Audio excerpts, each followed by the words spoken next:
Good afternoon, ladies and gentlemen. Greetings from Punta Mita for this special panel, Back to Punta Mita. It gives me great privilege and an honor to have this wonderful panel of stakeholders, the key players in the beautiful destination of Punta Mita. I'll start with our dear friend, John O'Sullivan, the General Manager and Vice President for Mexico and the Caribbean region for the Four Seasons Punta Mita. Nice to have you here, John. When you have a second, you can unmute your phone. Lovely to have James Hughes, the General Manager of the St. Regis Punta Mita, also here with us today. Thank you, James. Brendan Wood, our Director of Sales of Real Estate in Punta Mita. Thanks for joining us today, Brendan. Nice to have you with us. And our dear friend, John McIntyre, the Director of Golf of Club Punta Mita, the two wonderful Jack Nicklaus signature golf courses that we have in Punta Mita. We just have over 50 people join us at the moment. It's up to about 60 now as people are checking in with us today. So thank you everybody for joining us. You will be able to ask any questions online. We have the chat books on the sides there.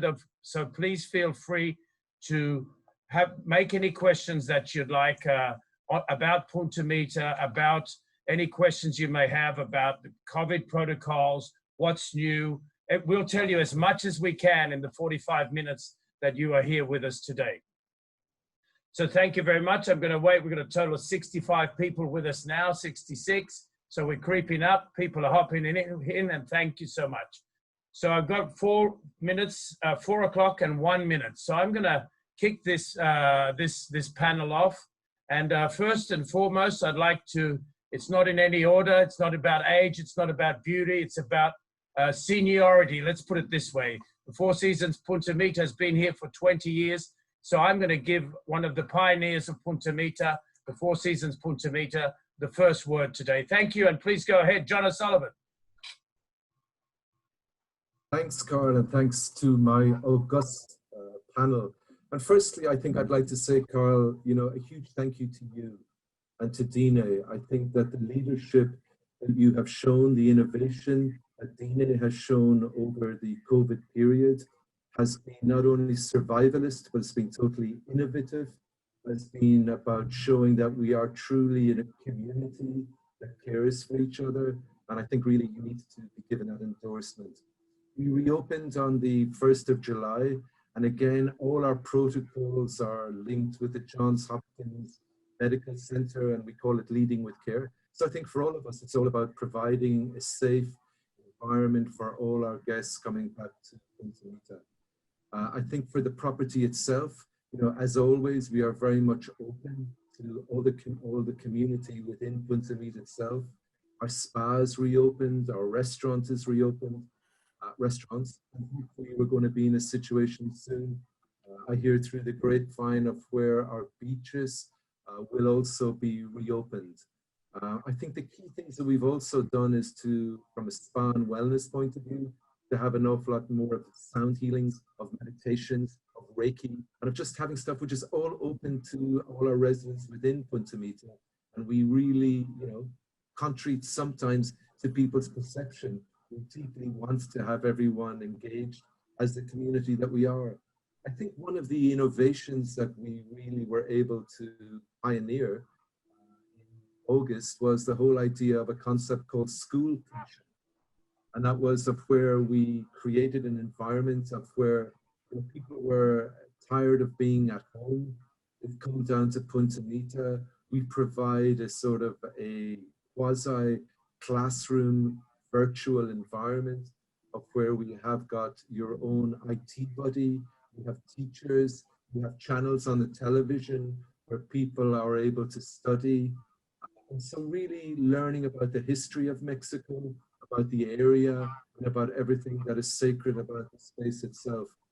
We've been blessed, and I know James has as well, in relation to the fact that Punta Mita, from a residential hotel perspective, is so much seen as a very safe environment.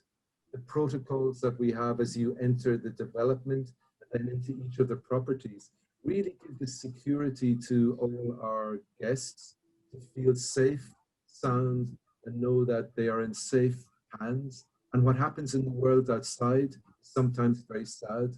But what happens within Punta Mita, whether you are in golf, whether you're in the St. Regis or at the Four Seasons, or from a real estate point of view, you know that you're in Nirvana. So welcome home to Nirvana. Thank you, Irishman. And I have to ask one question, John, before I move on to James. I'm intrigued about a little bit of history about that, please.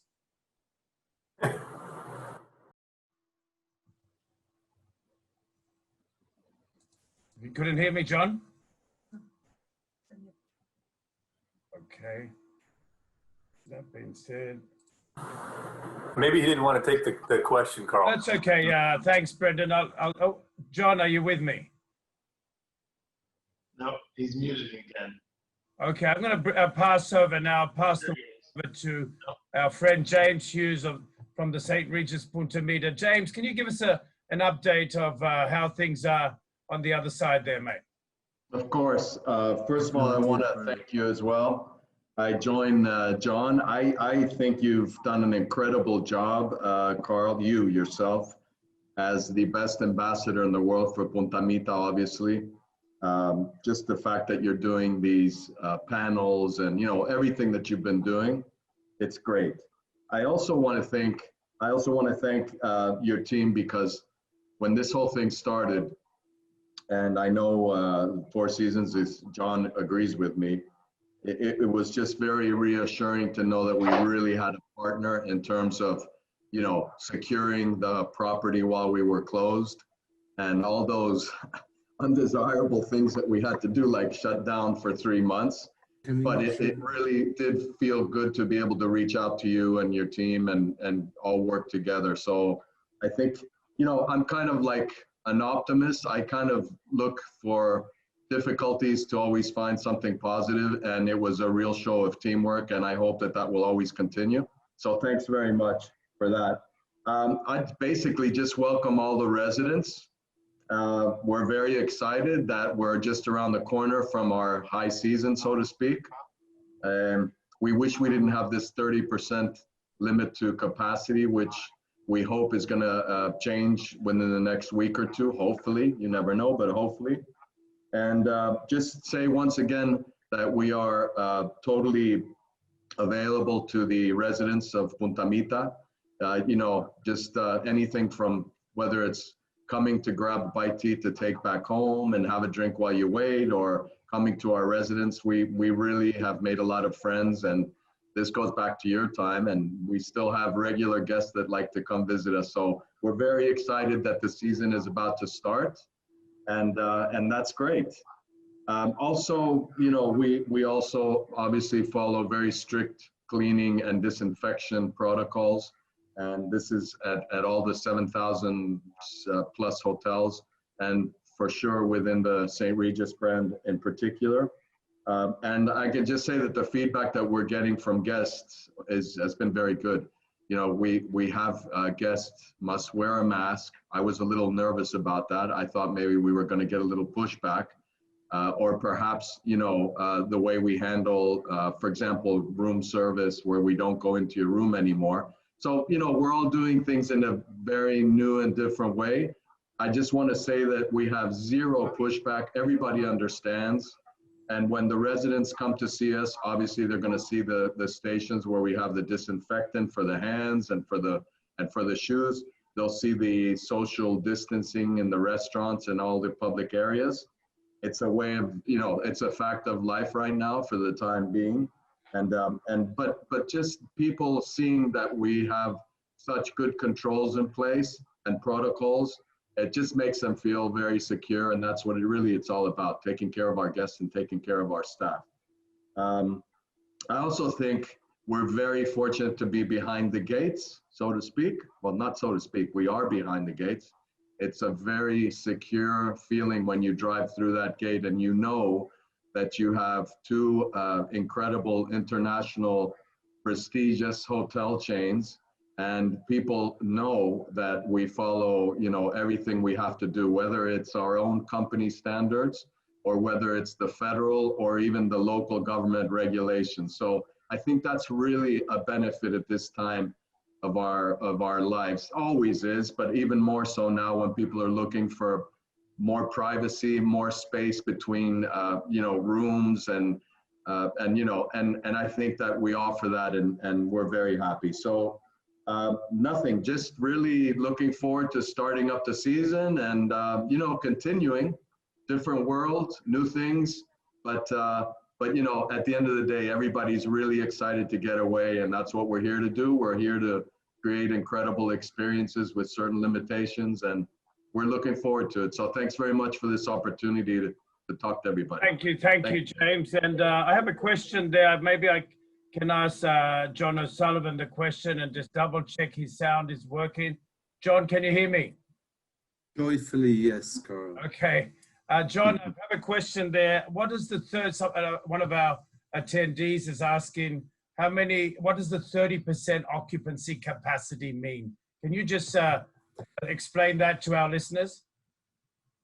Sure. Essentially, in theory, what it means is that we are not allowed or we are permitted to sell up to 30% of our rooms within the 4 seasons. When you take into account that we have an awful lot of rooms, should you take in all the villas, all the residents and the resort itself. So we have not been, we have not been in a situation of where we have exceeded that over the period of time that we have been open. But hopefully, as I think James alluded to, is the fact is that hopefully will move in the next sort of few weeks or so up to a higher level. Right. So I agree with that, and that's something we've heard on the grapevine, that we could be getting to that point where we go up to 50%, which is in the case of the St. Regis, for example, it's 120 rooms, 50%, and the 4 Seasons has villas and fractures, so it has a much larger inventory. So that's basically what the government, it's a government restriction which is in place. So yes. A question, Steve, and I'd like to pass on now to our director of golf, John McIntyre, who can update of how the golf scene is, how the golf courses are, what to expect in terms of any events, member events, golf itself. Let's talk about golf. John McIntyre. Thanks, Carl. Can you hear me okay? Perfect, mate. Okay, great. We've come through COVID. We were lucky enough to keep the course open for our members and our renters here inside the gates, even though our 2 hotels were closed. We're looking forward to having both courses reopened for the season in a couple weeks, and we look forward to having everybody back. Golf has become a very COVID-friendly activity, and we've been no different in that capacity. So we've enjoyed the interest in the game, and we're looking forward to welcoming everybody back. We have made some decisions about the events that we're going to host here at the golf club, you and I together, along with the other partners. We've communicated to our membership that we are not going to hold major events that require people to travel to Punta Mita only for those events. We're going to host all of our standard member events. So we're going to postpone our Tail of the Whale member guests, unfortunately, in early February. It's going to be postponed until hopefully later in 2021. As I'm sure you've communicated, the Gourmet and Golf major event is postponed until hopefully sometime in late April. But other than that, we're really looking forward to having a robust calendar for the membership and for our hotel guests and for our renters, and we're just really excited for the season. What else can I add on that? I think you've got some new tee boxes. You've been working hard over the summer, mate. Yeah, indeed. We continue to really shoot towards the goal. We have as John O'Sullivan, commented on, we have an amazing ownership that has committed themselves to helping us make the 2 golf courses we have here, the Pacifico and the Bahia course, the best golf experience in Mexico. And we're going to continue working on the courses and making them better. Right now, we're completing the first phase of a tee renovation, which they're growing in. We see them turning greener every day. We also are finishing the Collar Dam renovation project, which any of our members who are golfers who are listening will notice 100% upon return. And there's a lot of other capital projects that we're also working on to just continually improving the experience. That's our goal, and we're going to keep doing it.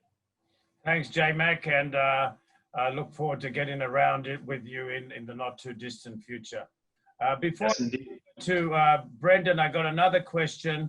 I think who just traveled recently, they're asking me, what is the experience coming in to PVR Airport? I think you just got back from a holiday or a business trip, John O'Sullivan. Yeah, I went to Ireland to drink Guinness was my main purpose, to be totally honest. Thank you, everyone. I found it incredibly clean, well organized, very, it was a very easy way in. Granted, there isn't the same level of volume, but it's very obvious. And I think that, the whole area of this area of Mexico should feel very proud in the way that they have very maturely embraced all the protocols. And I think that the airport very much personifies that at the moment. So a great example of people leading with care. Thanks for that. And I'd like to hand over to Brendan from our real estate department. It's been interesting that over the summer, due to the fact that the Mexican nationals have not been able to travel overseas, we've had quite a large demand in terms of vacational rentals and people using homes. Give us an update on real estate, Brendan. Thank you, Carl, and great to be part of the panel and part of this partnership group as we're welcoming back our guests and owners to Punta Mita. Yeah, Carl, the drive-in traffic or the national market traffic has done a big part of what you're referring to. We have Q3, actually, we just finished yesterday with the Q3. We will be closing with more sales revenue in Q3 than the Q1 and Q2 combined, which is a pleasant surprise for us. A lot of that has to do with, as you mentioned, that drive-in traffic. But what our job here is in Punta Mita and for the real estate, as you well know, is to just increase values for DINE, increase the real estate values for DINE, increase for our partners with the help of Four Seasons and St. Regis, of course, and of course our members. So we are pleasantly surprised with from going from certainly unknown to now actually looking into product management and finding what new product we can put online, Carl. Great stuff, Brendan, and good news. As you know, we are in a privileged part of the world, low density, secure, gated, a hospital right on our doorstep. So we are blessed to, two wonderful hotels. So thanks for that update, mate. And I have a few questions here, for a lot of questions coming in. So I'm going to start with James. What can the people expect? Somebody's asking about menus. It's QR codes. What do you got implemented at the St. Regis? James? Absolutely. Yeah. Yes. QR codes. I think one of the differences, if somebody comes for breakfast, we don't have our normal buffet. So that's one of the changes we made. Everything is now a la carte, but the QR code, absolutely, that is the preference. I mean, if somebody really does want a paper menu, we can give that as well.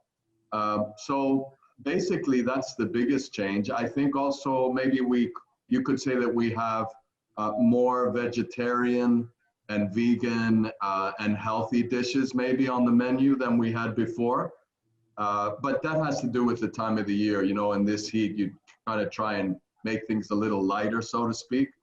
But apart from that, there's one outlet that we're not serving dinner at, which is Altamira.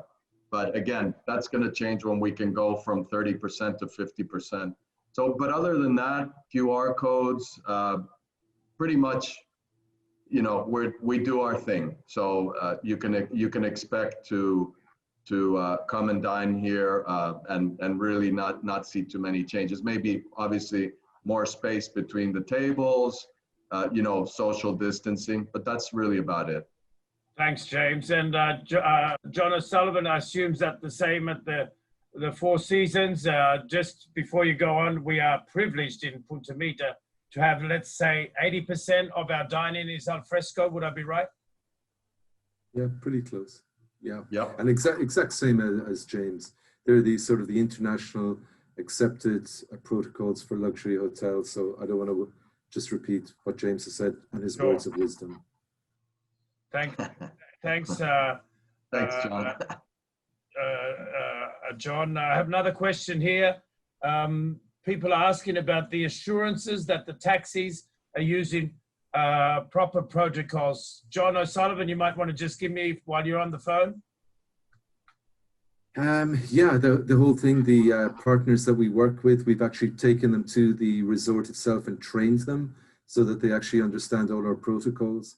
That's from the people arriving from the airport. And we also do the same with our existing different taxi drivers who are based here in Punta Mita. So everyone that our lucky guests get in contact with have been trained in local protocols.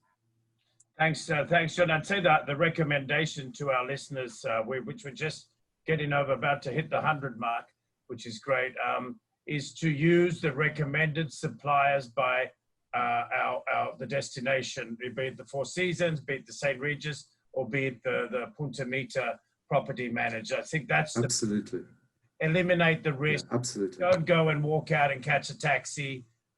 You're just increasing you can be sure that the team here present, each one is doing everything to ensure you have a great visit to Punta Mita. So that, I think, would be a great recommendation here. I'm going to get... And Carl, if I can add just something as simple as temperature checks, you know, I mean, just simple things, but I think that are important. You know, if you do take a taxi off the street, you don't know who's driving it. You don't know if the person, you know, has a fever or not, things like that, no? Right, yeah, I think we all agree on that one. I got quite a lot of questions here. Another question from Josh McCoy. What is being planned for the holiday season, assuming conditions continue to improve with the pandemic situation? I'll let you go ahead, James, with a brief intervention there. Well, I would say first holiday, big holiday around the corner is Thanksgiving. You know, we're having our traditional Thanksgiving dinner. That's always held outside on the lawns at Marietas Beach. So that's going to be, again, it's not going to be a buffet style dinner, but we have a turkey dinner to celebrate Thanksgiving. And then New Year's Eve, we're gonna do as well the Christmas Day events. And for New Year's Eve, it's basically going to be different than last year. It's not going to be, you know, the full big blown out party for 300-400 people, obviously, because you have to respect the social distancing. I don't think that's going to really change a lot from now to December. And we're going to have a live entertainment, but in each outlet. That's basically it. So no big party on the beach, but we will be celebrating in each outlet, Seabreeze, you know, etc. Right? Carolina will have a very special dinner with some local entertainment, live entertainment. So it'll be quieter than previous years, but we definitely will celebrate New Year's for sure. Definitely, I think there's a lot to be said about, you know, I think as a rule of thumb, at the clubs we are limiting ourselves to 50. I know, I think the St. Regis is, I believe the Four Seasons is the number, not only limited, we are allowed. So that's our limit that we've established. So I think it'll be a more intimate experience, quality. Yes. Easy to do. It's much easier to do 50 wonderful dishes than it is 400. So let's say, right side, I think it's going to be a unique experience for everybody coming here. In the clubs, we're going to do different. At each beach club, there'll be a different new menu so people can go for 50 people. Yeah. I don't know, John, what's happening at the Four Seasons in that sense for festive? Yeah, very, very similar. And I think there's just going to, you know, we will be looking to look after all our guests, but I think just a lot more events taking place of a more intimate nature. But Carl, there's been one question that a number of people have asked me about you. And that is that, you know, how has your golf game sort of improved? Or more importantly, what are the new excuses you've come up with to justify your inconsistent golf play? Could you share that with us? I can see a lot of questions coming in on that. Thank you, John. but I've had more questions, if you don't mind throwing a boomerang back at you, about that sheep at the behind you there. Can you please explain? It was when we were closed, it was a lonely period of time, being sort of closed for 3 months. And so, I come from a very traditional Irish family, and, sheep have always been, a major mainstay sort of socially within our family. So we have one here with us today, but thank you all for asking. It looks wonderful. Thanks. I must come and say good day one day. Tony Cristomo has asked us, are most restaurants in town open? Yes, indeed they are. And it's a great experience. I'm actually going down to town for dinner tonight. They're doing a very good job in terms of social distancing. Everybody's wearing masks, temperature when you walk in, you've got to walk in wearing a mask. So you've got to be used to wearing a mask when you are circulating in and around.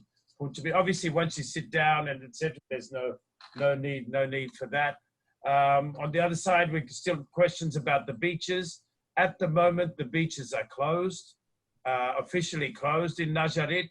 However, we are confident that they will be reopening in the not too distant future. That does not mean, however, that at the St. Regis, at the Four Seasons, the pools are nigh on the beach, so you're almost looking at the water. At the Pacifico Beach Club, Kupuri, which is not open at the moment, but hopefully we open up so the experience, we're just missing that one little touch, which is the beach to open, but we are confident that will be coming very soon. I have a couple of Carl, sorry. No, I was just gonna say, this is a welcome back to Punta Mita sort of themed Zoom call, and it probably is worth noting that we've had people coming to the destination throughout September, and the experiences and the feedback. I was lucky enough to have a group come down and stay in one of the villas, and they absolutely loved it. They felt very safe. We had a great experience on the golf course. We went into town for dinner. They really got to enjoy the full Punta Mita experience despite COVID, and they went home looking forward to coming back again as soon as possible. So just by way of the recent history of some of our guests here on property, I think it bodes well for everybody coming back for the season. Definitely. The magic is certainly still there. The warmth, the service, the people are amazing at the golf, at the hotels, at the restaurants in town. The experience is all there. So I think that people can expect this very similar experience that they've had in the past here in Punta Mita. A lot of questions coming in. Let me grab another one while we're here. Some questions about business meetings to our hoteliers. Are you allowing business meetings indoors and/or outdoors? And what's the maximum amount of people that are allowed?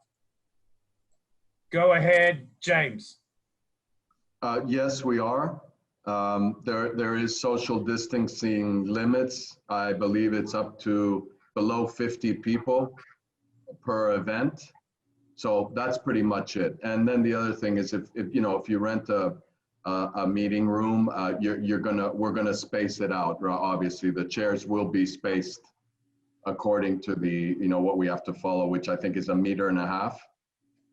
And then the maximum of 50 people. But yeah, and we have packages. We're not the only ones. It's called, I believe it's called staycation in our case, and where we can package a meeting room together with the boardroom together with your stay, or give you anything, if you need a bigger screen for a video conference in your room or whatever. I think most hotels are doing that now. But yeah, we see a lot of people coming to stay here. We have our length of stay has gotten a lot longer, and people are staying longer, and yeah, they're working, but mostly I would say mostly out of their rooms. So we haven't rented too many meeting rooms, quite honestly, but they are available. Thanks. And for the months that come, as it gets cold up north, the weather just gets better down here. Everything's outdoors. Yeah. And almost guarantee no rain. and plenty of sunshine. Irishman, I have a question about spa services. Can you let us know what you got at the Four Seasons in terms of spa service? Yeah, absolutely. We've just started to reintroduce about a week ago where we will do massages for people. We will not do facials.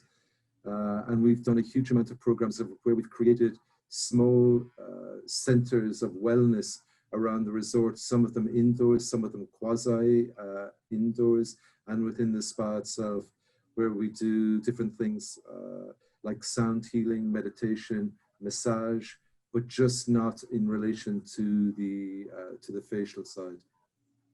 Okay, thank you, John, for that. Would I assume that's a similar scenario at the St. Regis, James? No, because we haven't reopened our spa.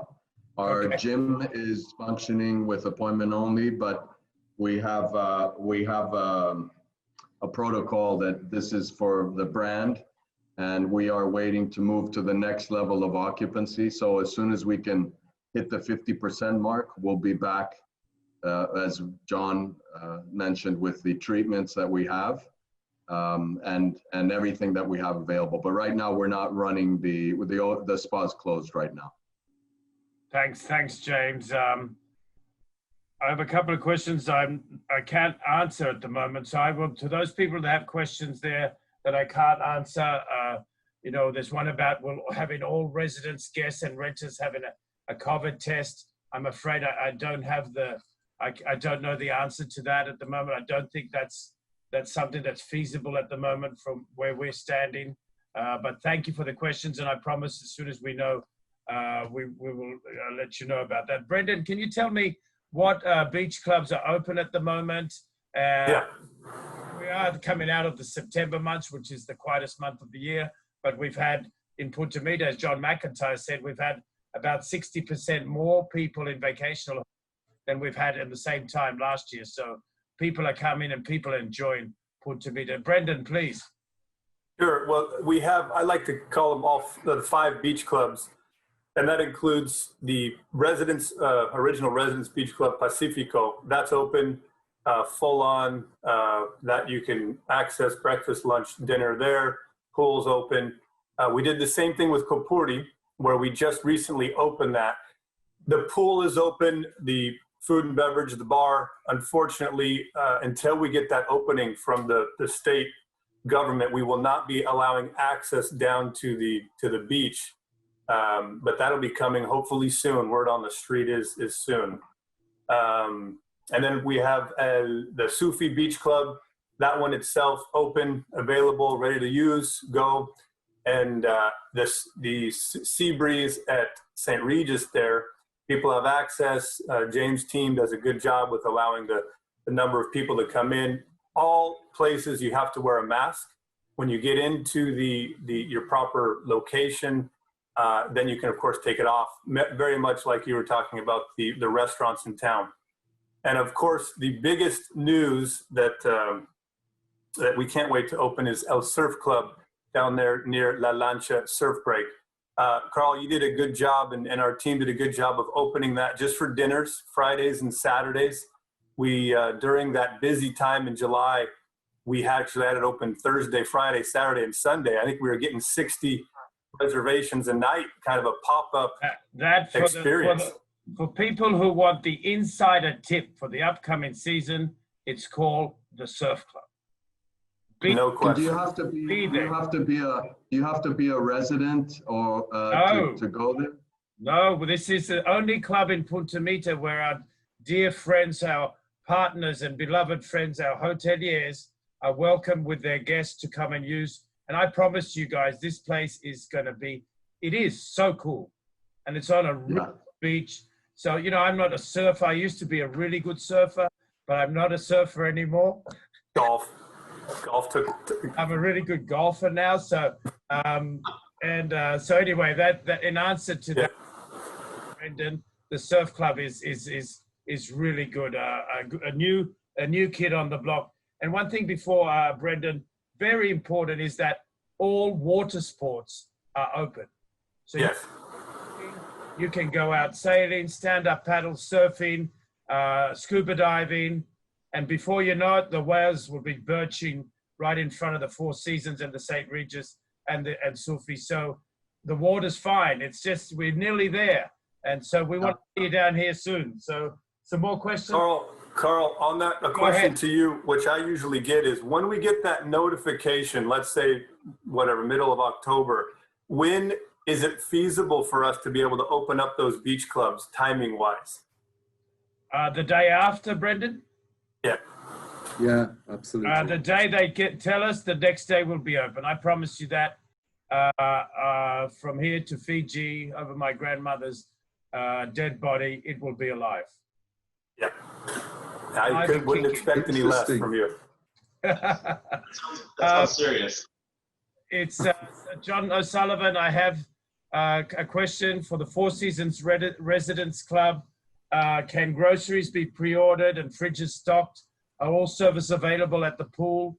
Will Aramara be opening up? That's a question from Mr. Eric Tiger. Thank you, Mr. Eric Tiger. Yes, and Thanksgiving. Wonderful. Brevity is genius. Let me get another question here. It's about the members' gym, J-Mac.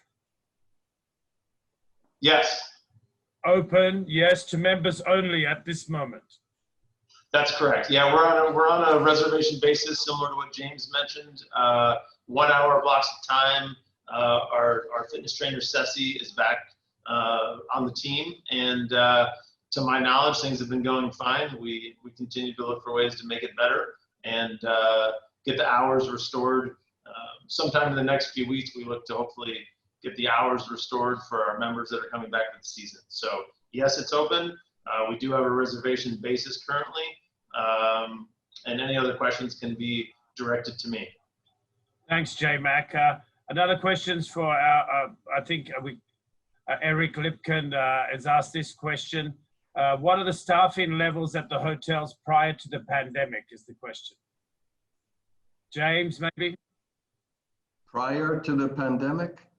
What are the staffing levels that people can expect? I think Eric's asked the question, you know. Okay. No, I think like all hotels, we had to cut staff, it's true, but that's because we have 30% occupancy. So we're basically running a 36-room hotel. That's the way we're looking at it. We have the staff adequately trained and retrained after 3 months of closing, and we are staffed to a level of our occupancy. So you won't really feel the difference in service. You may see less people. You won't see, I don't know, 6 waiters on the beach because we don't have that many guests. So I guess what I'm saying is, yeah, the service is the same service that you can expect at the St. Regis, given by less people because there's less guests, basically. Thanks, James. Brendan, this question is for you. Are there any virtual experiences we can use to promote, to look at real estate offerings, etc.? Digital marketing and virtually, absolutely. That has been one of the opportunities that has been great for us during this pandemic time. Yesterday, we just started what's called Walkthrough Wednesdays. If you're not following us on social media, we should put that in our comments, Veronica, to make sure we can get those to follow. We have worked with some of our partners to create different virtual options from the bird's eye view to the whole peninsula to actually individual walkthroughs. So yes, absolutely. Visit our website and click individual inventory to check that out for yourself. Thank you, Brendan. I have a couple more questions here, but before I go to those last closing questions, I'd like to give each of our panel here a couple of minutes to just summarize and a closing statement on behalf of each of your entities to the 95 people that at the moment we have here on this participating with us. This series, this panel today will be It's been recorded. It will go onto our podcast. So we'll later share that with everybody and people that have not seen it. So thank you very much. I'll hand it to James. Why don't you give us some closing comments, mate? Absolutely. Just to reiterate what we were saying earlier, we're just very excited to get the season, the high season about to begin. We're following very strictly all the protocols, the COVID protocols, on behalf of our brand, on behalf of the federal government, on behalf of the local government. We are anticipating that within hopefully October, we'll be able to open up the last few remaining outlets that we have closed due to that cap on the 30%. So it's business as usual. And I think that we've seen a lot more Mexican guests, which is good. So again, there's always something positive of any crisis. And I think what we're seeing is we are becoming better known to the Mexican local market from Guadalajara, Monterrey, etc., and which is great for us. It gives it a nice buzz. You know, Latinos, Mexicans seem to be a little more, when they're on vacation, they're a lively bunch. And we just look forward to receiving everybody, and the residents are really important to us. So welcome back, and here we are. Thanks, James. And John McIntyre, before I ask you a question, as you give us your concluding statements, there's a question about, is the driving range capacity being reduced? I'll let you answer that question, John McIntyre, and give us a wrap up from the golf, tennis, and pickleball area. 10-4, thanks, Carl.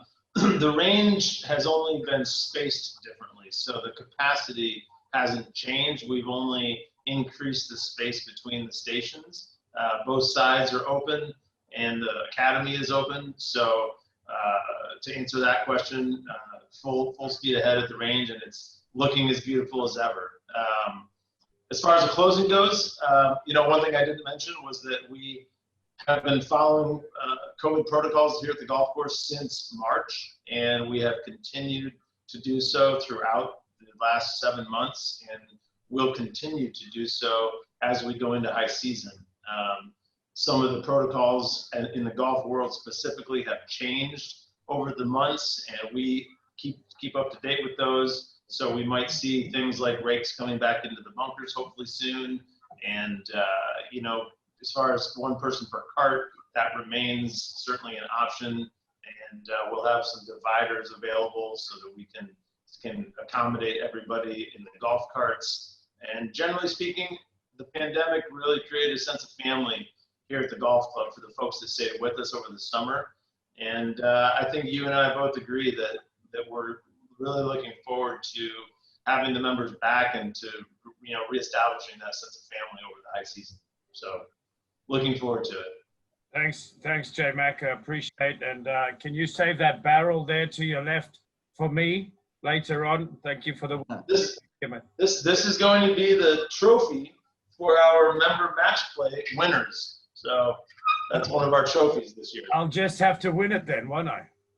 That's right. Thanks, J Mac. I'd pass over Brendan, some closing comments from the real estate world in Punta Mita. Yeah, thank you, Carl. Well, one thing, Punta Mita ingenuity is alive and just getting better, especially with this panel and what we've done. Our team specifically, we have there's a lot to show off. We have a lot of desire here. We have new product coming. We have that new beach club coming. As much as our project is so low density, Carl, it's in some cases business as usual. We go by appointment only. So please contact us directly. We have a chat option online, which is a great way to get a hold of us. Obviously, I think most of our participants would know Chris Maserati, Tracy Main, Kristen Nason, Marcelo Lopez. Those are our 4 sales executives who can help you out and show you and answer any questions. But yeah, there's new product coming.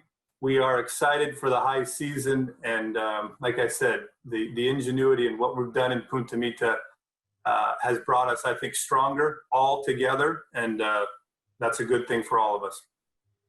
Thanks, Brendan. A question there before I hand over to John O'Sullivan. Has this been recorded?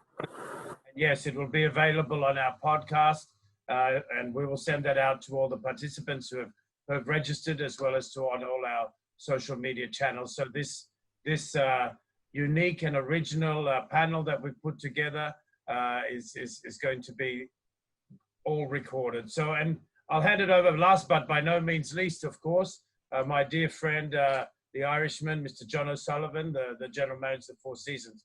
John, some closing comments. Yeah, just I'm humbled and honored to be part of the Punta Mita community. That's the brand. You know, we have sub-brands that would be the St. Regis, maybe Four Seasons, but the dream begins with Dine, and the dream begins with Punta Mita. And I think that, you know, if I look at what the community that we all are and how we have worked together without egos and for wanting to make things better for everyone, I think has been phenomenal. I think it also shows our ability to work as a team, but also to pivot to where we need to be from a business point of view. We're still blessed to have 570 Four Seasons warriors who are totally committed to the brand commitment and to Punta Mita, of making sure that we're not trying to be Riviera Maya. We're not trying to be Cabo, thankfully. We are Punta Mita, and that is truly the evolving, the emerging, coming out of its chrysalis environment of where we are the new Mexico that shows and defines in a very beautiful, spacious manner what future luxury and residential living on a caring basis is going to be. So, you know, I think regardless of where you go, and James said it, Carl said it, John said it, and Brendan would have said it, is the fact that we're all leading with care. We all have our protocols in place. There is no weak link within Punta Mita. Once you come to the main gates, you're in a safe environment. Once you go to the double gates of the St. Regis or Four Seasons, it's even more security. So there's lots of places where people can go to, but what Punta Mita can be incredibly proud of is how it's redefined itself as being the safe center of luxury, hospitality, and family within Mexico. And for that, I'm incredibly proud to be part of this panel and to be part of this ongoing, evolving community of Punta Mita. You're here. Thank you, John Sullivan. That's I'll put closing note. And I can just reiterate what my colleagues and friends have said. This is a unique destination. The proof is in the pudding. As I said, we've got 5 of us here. We're all together in this. And for anyone who visits us, you are going to feel safe. You are coming into an environment that is secure, that is low density, world-class hospitality, passionate hoteliers, golf, world-class. Everything is world-class here. But most of all, it's the passion. It's our passion for ensuring unique and wonderful experience. Absolutely. What I am sure, and I am convinced, is one of the world's most beautiful destinations. So we thank you, everybody, for joining us today. We got over the 100. We're now down to 90, and but that's a great attendance. And I thank my dear friends and panelists for joining me here today. And God bless you all, and keep well, and come and visit us in Punta Mita soon. Viva Punta Mita! Viva Punta Mita! Hey, Carl. Ciao, guys. Thank you, everybody.